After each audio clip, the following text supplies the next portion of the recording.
මේ තියෙන්නේ තවත් කුඹුරක්. ඇත්තටම මේක මගේ කුඹුර ආසන්නයේ තියෙන කුඹුරක්. මේකේ ඇත්තටම නිවැරදි ලෙස බිත්තර වී භාවිතා කරලා නැහැ. හේතුව තමයි මේකේ පේනවා වල් වී හෝ කලවම් ප්‍රභේද ගොඩක් තියෙනවා. උසට පේනවා. ඊට අමතරව මේකේ ඇතුළ බලපුවම පේනවා බට දැල් වලින් පිරීලා.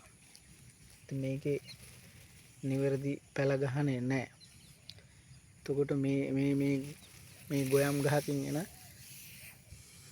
කරල බොහොම පුංචි කරලක් එන්නේ. මොකද වල් ටික මේකට ගහන පෝර ටික අවශෝෂණය කරගෙන ඉවරයි මේ වෙද්දී. අතන මේකත් මාස එකමාරකට වැඩි කුඹුරක්.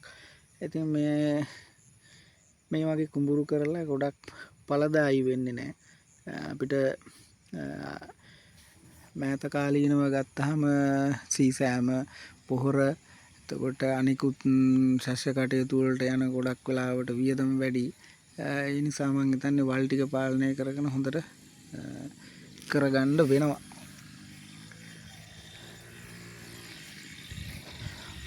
මේ තියෙන්නේ කුඩ මැට්ට වගේ දේවල් වර්ධනය වෙලා ඇවිල්ලා ගොයන් ගහට වඩා උඩින්. ඒ නිසා පළවෙනි දවස් 20 ඇතුළත විතර වාගේ මේ වල් පාලනය කරගෙන පොහොර ටික නිර්දේශ කෘෂිකර්ම දෙපාර්තමේන්තුව නිර්දේශ කරලා තියෙන පොහොර ප්‍රමාණයක් භාවිතා කරලා වැඩ කටයුතු කරගත්තා නම් කිසි ප්‍රශ්නයක් නැහැ. එතනින් එහාට හොඳ අස්වැන්නක් ලබා ගන්නවා කියන එක හරි සරල කාරණයක්.